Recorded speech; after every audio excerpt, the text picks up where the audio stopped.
Здравейте! Аз съм Ангел от обучителния център на Bosch и днес ще ви покажем една ситуация, в която неминуемо всеки един майстор все някога е попадал, а именно да трябва да работи на неудобно място, където няма място да вкара своят инструмент. Затова днес ще ви покажем какво е решението с един универсален инструмент.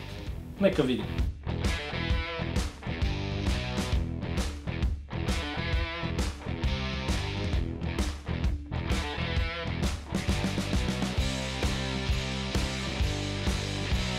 В нашия случай не само, че ъглошлайфа не влиза там, но и има оптичен кабел и би се повредил от горещите искри от ъглошлайфа.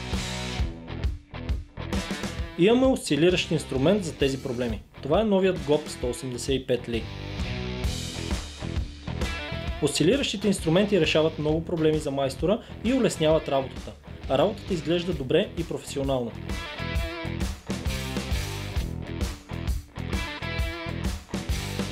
Отворът е хубав, правилен, не е изгризан като отгризач и изглежда почти като лазерно направен от завода.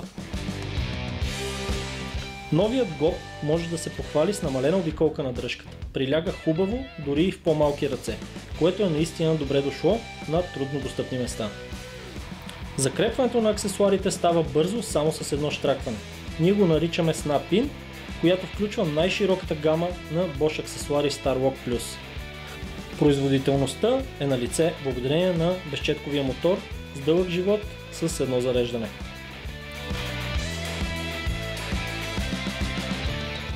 Осцилиращите машини намират място не само в областта на дърводелството, но и при всички останали, като електротехници за правене на нови отвори в пластмасови разделителни кутии, например, или за монтаж на вентилационни и климатични системи, за отвор в сухо строителство, за подови настилки и така нататък. Накратко, GOP 185 Li намира решение почти за всички. Това е просто удобен, универсален инструмент и всеки ще го хареса. Здравейте! Отново сме в студиото. Видяхте възможностите на новият осцилиращ инструмент GOP 185. Основното предимство – различни приложения за различни профили.